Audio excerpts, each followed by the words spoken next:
Il n'y a pas que les campeurs qui ont fait des kilomètres, les coachs aussi ont répondu à l'appel du directeur de ce Rudy Gobert Camp pour partager leur expérience avec les jeunes. C'est le cas de Tim Wilson, à l'accent américain très prononcé. J'arrive ici parce que Alexis, il bosse à Adéquat et on vient de finir l'Adéquat Tour. Et du coup, Alexis a téléphoné à Pierre Boisson, qui est mon chef à l'académie, et il a dit on a besoin d'un coach. Et du coup, quand Alexis est venu pour le tour final à Lyon, moi j'ai été voir, il me dit ah, Tim, j'avais déjà pris Quentin à la place. Et je lui dis ben, d'accord, il me dit s'il y a un désistement, ben, je t'appelle. Voilà, 2-3 jours après, je vais aller chez lui, chez moi, et que je vois Alexis, je lui ai appelé, il me dit Tim, tu peux me dépanner, il y a une fille qui ne peut pas venir. Et du coup, je lui dis oui. Donc, je lui dis j'avais déjà venu à 50 ans de basket, mais pas pour faire un compte de basket. C'était là, c'est une découverte pour moi. Mon parcours en basket, j'ai fait l'université aux États-Unis. J'étais à Wilmington University. J'ai fait le pre-draft à Cincinnati et après j'ai été pas pris, j'ai été gentiment envoyé vers l'Europe. Du coup, j'avais choisi la France parce que je pensais que la France parlait plus d'anglais. Et ça, c'était mon première blague là. Après, j'ai arrivé à Pont-de-Beauvoisin et on était en N4. À l'époque, on montait en N2, qu'il y avait la National 1 en haut.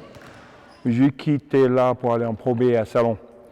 Dans ce cas-là, je jouais en Pro B, je fais un championnat en Pro B. Également, Salon a déposé le bilan, du coup, je redémarrais encore à Castelnau-de-Lez, qui était en excellence régionale. Et on avait pour projet pour monter en Pro B. Nicolas, c'était notre président, il a dit on veut être dans la position, si Montpellier, jamais il triche, il tombe, nous on veut là pour peut-être rester ou essayer de monter quelque chose. Parce qu'il y avait les Jeux méditerranéens en 1993.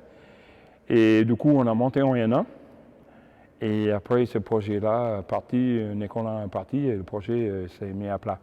Du coup, je partais à Nîmes et après je retournais dans mon ancien club pour jouer. Je fais encore une année en N1 et je commençais le coaching en N2. Après, quand j'étais dans le sud, j'avais commencé le camp de basket. J'étais directeur technique pour Millau pendant 20 ans. On était beaucoup plus grands. On était à 200-250 gamins par semaine.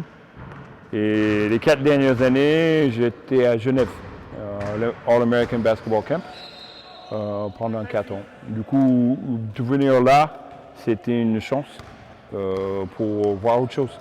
Les jeunes d'aujourd'hui, ils sont moins à l'écoute que les anciennes générations. Il y en a beaucoup de jeunes qui sont là pour le plaisir de jouer au basket. Dans le camp, il va y avoir des gamins qui vont bien driver et être là pour tester par rapport à l'autre compétition.